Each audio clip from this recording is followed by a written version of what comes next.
Just last week on the Damage Report, we talked about how Florida Governor Ron DeSantis was working to ban the teaching of critical race theory in the state. And he received a good amount of applause for that, which is interesting considering how much the right has taken up their fight for free speech as sort of a core part of their politics recently.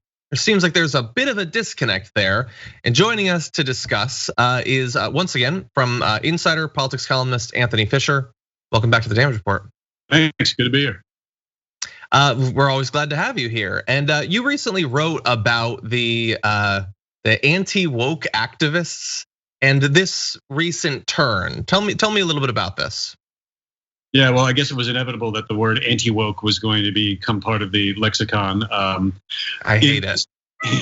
It's also like woke and cancel culture have both completely served their purpose. They are not helpful phrases or words for conversing about these topics. But in this particular case, I was speaking mostly about Republicans and even some libertarians, which I found most disappointing because they are by and large, in my view, the most rock-ribbed about free speech, willing to defend their ideological enemies. But in this case, a lot of them have gone to the point where they believe that critical race theory is such a threat to civilization, literally using the phrase threat to Western civilization, that they would make an exception on their free speech principles and support the banning of critical race theory, the 1619 Project, related social justice initiatives from being taught or discussed in public trainings, which would include public universities. Now, to be very clear, there are, I believe, reasonable arguments to be made about the teaching of critical race theory in K through 12 schools, but it's a completely different conversation because K through 12 schools,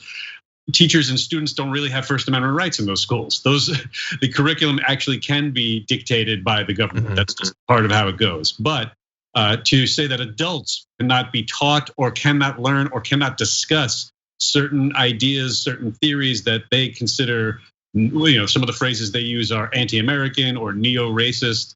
And it's one of those cases where they don't really see the irony in that so much of their efforts over free speech for the last 10 or 20 years have been pushing back on the left, narrowing the contours of political speech, then lowering the bar about what is acceptable to be discussed. And their reaction here is that it's okay when we do it this one time. And I pointed out, just as I had pointed out in earlier essays where I was kind of talking to the left, and I basically said that whenever you demand this kind of power over speech, eventually the man, the authority, will be your political enemy, and they will use it against you. It's not going to stamp out what you think it's going to stamp out, but it will give increased power to authority to regulate speech. And that's what I was basically, and trying to break down as specific as I could. In particular, Iowa bans the teaching or the discussion of divisive topics. Now, if that isn't broadly written to include that could be discussed. DC versus Marvel. Nope, can't discuss it. Too divisive. Yeah. So that was yeah. Now look, obviously there are restrictions on free speech. Restrictions can be made.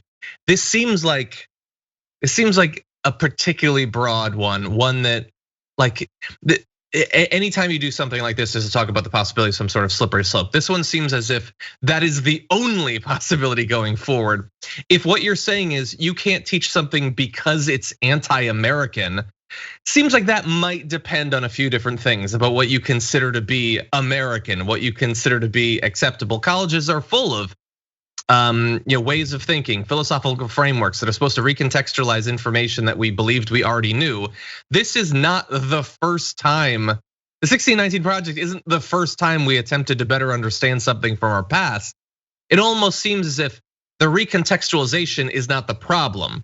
It's the subject matter specifically that seems to be frustrating them so much, that it specifically has to do with the legacy of white supremacy in American government and the possibility that elements of it might remain. Yeah, I mean, to be fair, a lot of people are coming out of this for a lot of different reasons. I think that some of the people who are calling for these anti-woke bills are exactly as you've described. They just don't want to deal with America's legacy of racism, legacy of racial inequity. They don't want to deal with any of that. But then I do think that there are others that say that certain aspects of critical race theory trainings, like for an example that I use that's actually a real world example, an 8-year-old public school student being asked as part of a school lesson to stand in front of the class and denounce their own whiteness or white privilege.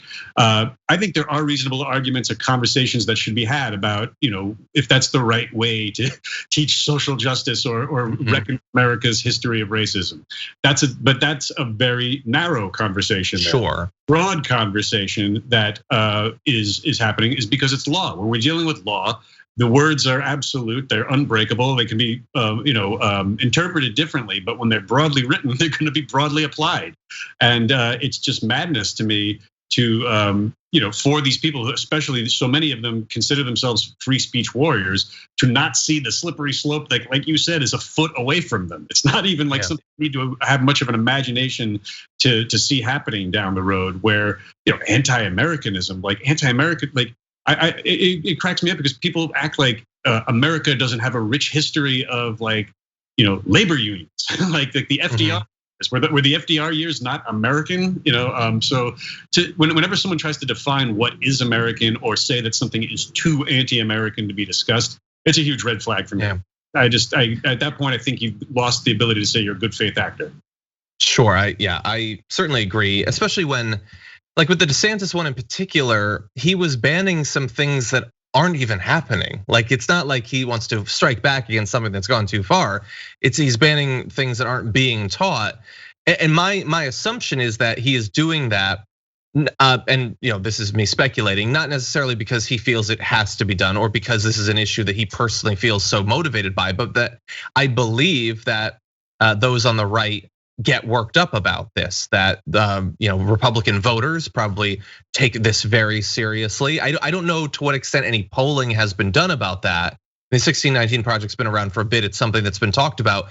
Do we have any idea? We can speculate about the leaders or media members, but for regular conservatives or even non-conservatives, do we have any idea what they think about the teaching of critical race theory in these different contexts that you've been discussing?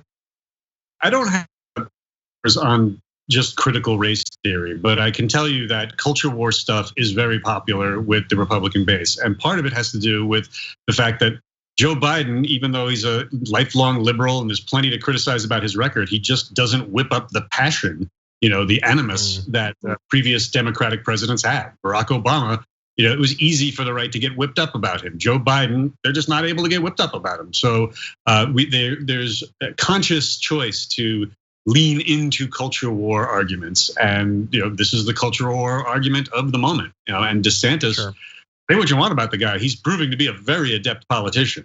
He's what he weathered a lot of early criticism about his anti-lockdown policies, and now he's sort of taking a victory lap with Andrew Cuomo's administration in disarray and Florida's numbers never really getting much worse than the national average. So on top of that, he's making a big show out of banning critical race theory from public schools and trainings, and he's doing that also because it's popular. These things may not even survive court challenges, depending on how many there are and where they go. But that's not the point. The point is to show the base that you hear their outrage and you're going to take swift and brutal response to it. And finally, like sort of looking forward, many of the attempts to limit this sort of thing have been at the local or especially the state level, which makes sense because so much of education policy is determined at the state level. But we obviously do have a Department of Education. In theory, this is something that maybe Biden or some future president could get involved in. Do you see any indication that this is something that the federal government could weigh in on, or that in theory, a good politician like DeSantis could try to make some, in theory, if they were to run for president, could try to make some sort of national issue out of? It's a good question, but it's real early.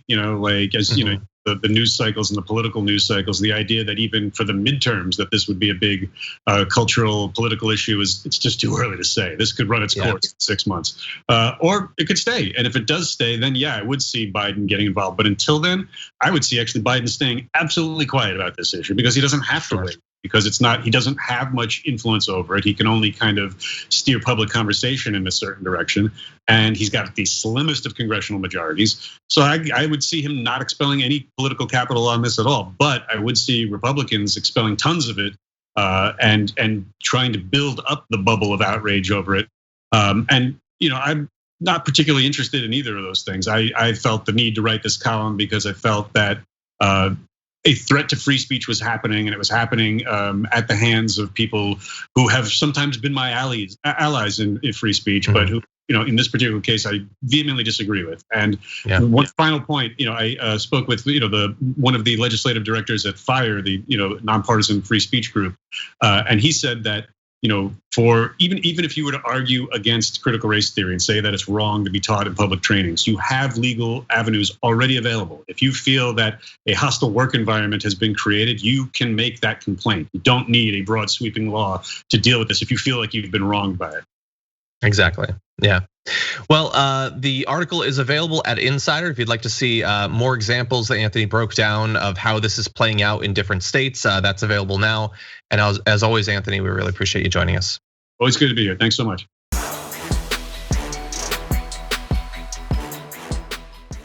Check out the Damage Report podcast each day, wherever you get your podcasts, whether Pocket Casts or Stitcher or iTunes. You can join me as I give you the news and stories you want, with a range of co-hosts and interview guests jumping in on the fun each day. Again, that's the Damage Report, wherever you get your podcasts. And if you get them at iTunes, don't forget to rate and review. Sometimes I'll read them live on the show.